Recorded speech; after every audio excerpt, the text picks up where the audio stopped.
Welcome to a special edition of Filmwerkstatt News. My name is Ronja, and today we are live at the Parliament Square in the heart of London.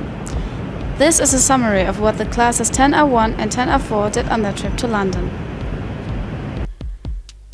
On the first day, the students traveled 742 kilometers by bus and ferry. The route went over Utrecht and Antwerpen into Calais in France, where the car ferry Spirit of Britain set off for Dover, a town in the south of England. After 14 hours on the road, the students eventually arrived in their rooms in the Lancaster Hall Hotel in London.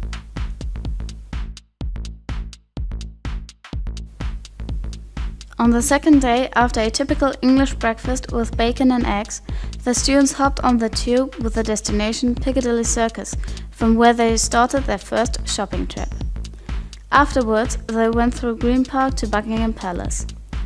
At 11:30 they all watched the traditional and spectacular procession of the Royal Guards, which is known as Changing of the Guards, accompanied by brass music played by the guards themselves.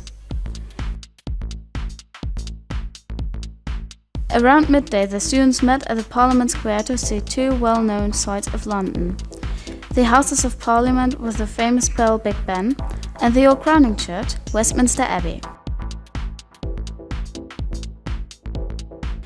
Moving on over the Westminster Bridge onto the other bank of River Thames, the 135 meters high London Eye was next on the program. In a big gondola, the students were able to get a wonderful view of the London skyline with almost postcard-worthy weather.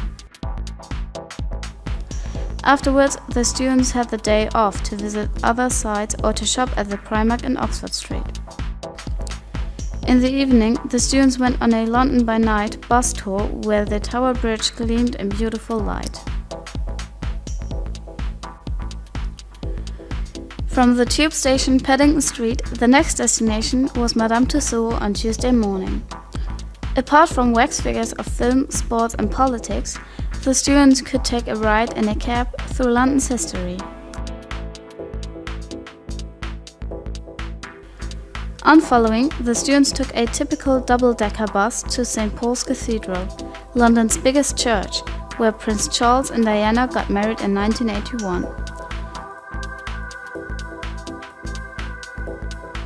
Next destination was Tate Modern, a gallery of modern art, which was reached by a short walk over the Millennium Bridge.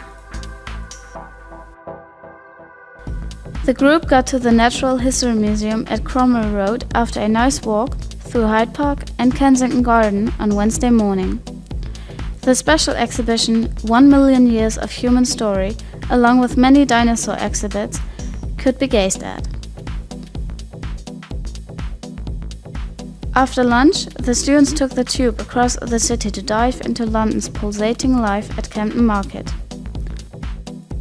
Last item on the program on Wednesday was the world-famous musical We Will Rock You in Dominion Theatre at the tube station Tottenham Court Road.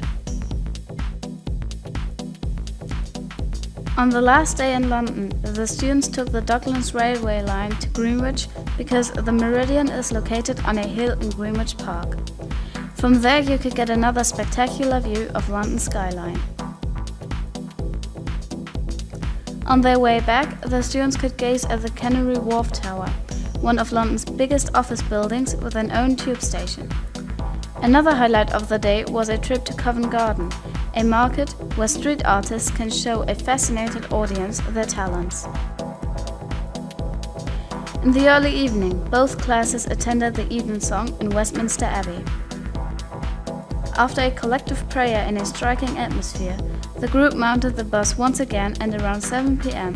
they set off for a 12-hour ride to Papenburg. Apart from many sights, the students like to remember the polite and helpful manner of London's inhabitants. A phrase the students will like to remember as well is "mind the gap." There to our riddle today. What does mind the gap mean to travelers in London? Send your results at filmwerkstatt@michaelschule.eu. Amongst the correct submissions, we pick a few winners at random, whom will get a postcard of London sent to. I hope you like the tour through the pulsating metropolis London. Until then, your Ronja.